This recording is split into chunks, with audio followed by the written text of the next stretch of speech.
IPL 2025 సీజన్లో నిన్న రాత్రి ఒక థ్రిల్లింగ్ మ్యాచ్ జరిగింది. లాస్ట్ బాల్కి గుజరాత్ విజయం సాధించారు. ఈ మ్యాచ్లో ఫస్ట్ ఇన్నింగ్స్లో ముంబైని 155కి కట్టడి చేయడం ఒక ఎత్తు అయితే, సెకండ్ ఇన్నింగ్స్లో అయితే అబ్సల్యూట్ సినిమా అని చెప్పాలి. మామూలు థ్రిల్లర్ కాదు. 2 సార్లు వర్షం మ్యాచ్కి అడ్డంగా మారింది. వర్షం రాకముందు మ్యాచ్ గుజరాత్ చేతిలో ఉంటే, వర్షం వచ్చాక ఆటోమేటిక్గా ఎంఏ సైడ్కి వచ్చేసింది మ్యాచ్. ఎగైన్ మళ్ళీ వర్షం వచ్చింది. ఈసారి మ్యాచ్ని ఒక ఓవర్లో 15 రన్స్కి డిఎల్ఎస్ చేశారు. ఆ ఓవర్కి చాలా డ్రామా నడిచింది. ఫస్ట్ బాల్ 4 వెళ్ళింది. అప్పుడు మ్యాచ్ కుదరద్దే అనుకున్నాం. సెకండ్ బాల్ సింగిల్, మళ్ళీ థర్డ్ బాల్కి కోహ్లీ 6 కొట్టాడు. గుజరాత్ మ్యాచ్ కొట్టేసింది అనుకున్నాం. ఫోర్త్ బాల్కి చాహర్ నో బాల్ వేసాడు. స్కోర్ ఈక్వల్ అయింది. ఫిఫ్త్ బాల్కి వికెట్, మళ్ళీ ఎంఏ రేస్లోకి వచ్చింది అనుకున్నాం. Last ball Arshad Khan covers మీదుగా షార్టెడ్గా బాల్ని ఆపిన హార్దిక్ రన్అట్స్ ఇచ్చేశాడు. అలా ఎంతటి థ్రిల్లింగ్ మ్యాచ్. లాస్ట్కి గుజరాత్ గెలిచింది. పాయింట్స్ టేబుల్లో 16 పాయింట్స్తో ఫస్ట్ ప్లేస్కి వెళ్ళింది. ఆసోడి బ్యాటింగ్ వచ్చిన ఎంఏ టీంకి స్టార్ట్ మంచిగా రాలేదు. ఓపెనర్స్ ఇద్దరు 7 పరుగులకి అవుట్ అయిపోయారు. స్టార్టింగ్లో సిరాజ్ అండ్ అర్షద్ ఖాన్ ఇద్దరు బ్రిలియంట్గా బౌలింగ్ చేశారు. ఈ మ్యాచ్లో అర్షద్ ఖాన్ బ్రిలియంట్గా బౌలింగ్ చేసి రోజ్ వికెట్ని సాధించాడు. ఆ తర్వాత వచ్చిన విల్ జాక్స్ 35 బంతులు 53 పరుగులు, సూర్యకుమార్ యాదవ్ 24 బంతులు 35 పరుగులు చేసి క్రీజ్లో సెట్ అయ్యి స్కోర్ బోర్డును ముందు నడిపించారు.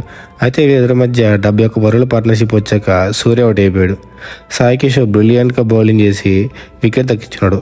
ఆ తర్వాత బ్యాక్ టు బ్యాక్ ఓవర్స్లో 3 వికెట్లు కోల్పోయింది ఎంఏ టీం. 97కి 3 వికెట్లుగా ఉన్న ఎంఏ స్కోర్ 123కి 6 వికెట్లుగా అయిపోయింది. చివరిలో కార్బిన్ బోస్ 22 బంతులు 27 పరుగులు చేయడం వల్ల స్కోర్ 155కి చేరుకుంది. అయితే లాస్ట్ ఓవర్ ప్రసిద్ధి చేసిన బౌన్సర్కి కార్బిన్ బోస్ హెడ్ తగలడంతో కాన్కేషన్కి గురయ్యాడు. ఇంకా బౌలింగ్ విషయానికి వస్తే అందరూ ఆల్రౌండ్ పర్ఫార్మెన్స్ ఇచ్చారు. సాయి కిషోర్ గుజరాత్ టీంకి కావాల్సిన 2 ఇంపార్టెంట్ వికెట్స్ని తీసి 4 ఓవర్స్లో 34 రన్స్ ఇచ్చాడు. బౌలింగ్ వేసిన అందరూ వికెట్ తీశారు. పవర్ ప్లేలో అయితే మన డిఎస్పీ సిరాజ్ అండ్ హర్షద్ ఇద్దరు బ్రిలియంట్గా బౌలింగ్ చేశారు. వికెట్ తీసుకున్నారు. ఇంకా ప్రసిద్ రషీద్ కోహ్లీ కూడా తల వికెట్ తీసుకున్నారు. చేసింగ్ మొదలుపెట్టాక ఎంఏ బౌలర్స్ గుజరాత్ బ్యాట్స్మెన్కి ఎక్కడ రన్స్ కొట్టే ఛాన్స్ ఇవ్వలేదు. చాహర్, బోల్ట్, బుమ్రా ముగ్గురు అటాకింగ్ బౌలింగ్తో రెచ్చిపోయారు. బోల్ట్ అయితే తన ఫస్ట్ ఓవర్లోనే బ్యూటిఫుల్ లెంత్ బాల్తో సాయి సుదర్శన్ అవుట్ చేశాడు. తర్వాత గిల్ అండ్ బట్లర్ ఇద్దరు క్రీజ్లో అలా నిలబడిపోయారు.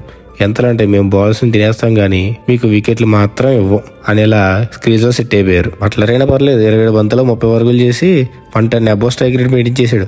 కానీ గిల్లు మాత్రం 46 బంతులు 43 పరుగులు చేసి 93 స్ట్రైక్ రేట్తో క్రీజ్లో పాతుకుపోయాడు.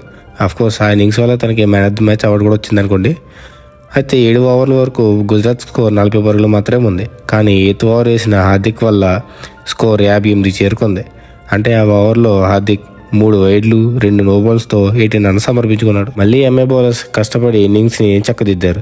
ఇదే టైంలో కాంకేషన్కు గురైన కార్బిన్ బోస్ ప్లేస్లో వచ్చిన అశ్విని కుమార్ బౌలింగ్లో బట్లర్ని ఎల్బిడబ్ల్యూగా అవుట్ చేశాడు. దాని ముందు బాల్కి గిల్ ఇచ్చిన క్యాచ్ని తిలక్ వర్మ వదిలేశాడు అనుకోండి. అయితే బట్లర్ అవుట్ అవగానే రూథర్ఫోర్డ్ బ్యాటింగ్కి వచ్చిన వెంటనే విల్ జాక్స్కి బౌలింగ్ ఇచ్చాడు హార్దిక్. ఇంకా అంతే, మ్యాచ్ స్వరూపమే చేంజ్ అయిపోయింది. ఆ ఓవర్లో 2 4లు 1 6తో 15 పరుగులు వచ్చాయి. ఆ నెక్స్ట్ ఓవర్లో అశ్విన్ వేసిన 14th ఓవర్లో కూడా 13 రన్స్ వచ్చాయి. ఈ టైంలో వర్షం రావడం వల్ల మళ్ళీ 26 నిమిషాల తర్వాత మ్యాచ్ స్టార్ట్ అయ్యింది. వెంటనే బుమ్రాని బౌలింగ్ దింపి రిజల్ట్ రాబట్టాడు. గిల్ని బౌన్ చేసి మళ్ళీ ఎంఏ టీంని గేమ్లోకి తెచ్చాడు. నెక్స్ట్ ఓవర్లోనే బోల్ట్ 15 బంతులు 28 పరుగులు చేసిన రూథర్ఫోర్డ్ని ఎల్బిడబ్ల్యూగా పిలిచాడు. మళ్ళీ బుమ్రా తన నెక్స్ట్ ఓవర్లో షారుఖ్ని బౌల్ చేశాడు. అగైన్ అశ్విని కుమార్ రషీద్ని ఎల్బిడబ్ల్యూగా అవుట్ చేసి ఆల్మోస్ట్ గేమ్ని ముంబైకి వచ్చేలా చేశాడు.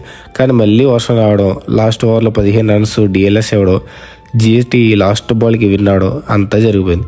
బౌలింగ్ విషయానికి వస్తే నిజంగా ముంబై బౌలర్స్ ప్రాణం పెట్టి మరీ బౌలింగ్ చేశారు భయ్య. చాలా మెచ్చుకోవాలి ఎంఏ టీం బౌలర్స్ అందరినీ కూడా, ఒక హార్దిక్, విల్ జాక్స్ తప్ప అందరూ బెటర్గా బ్రిలియంట్గా బౌలింగ్ చేశారు.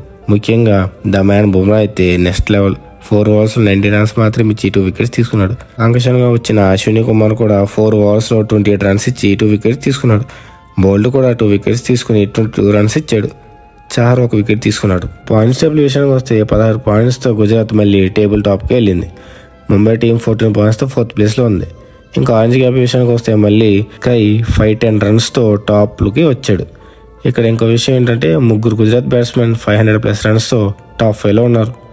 ఇంకా పర్పుల్ క్యాప్ విషయానికి వస్తే 20 వికెట్స్తో ప్రసిద్ధి కృష్ణ టాప్లో ఉన్నాడు.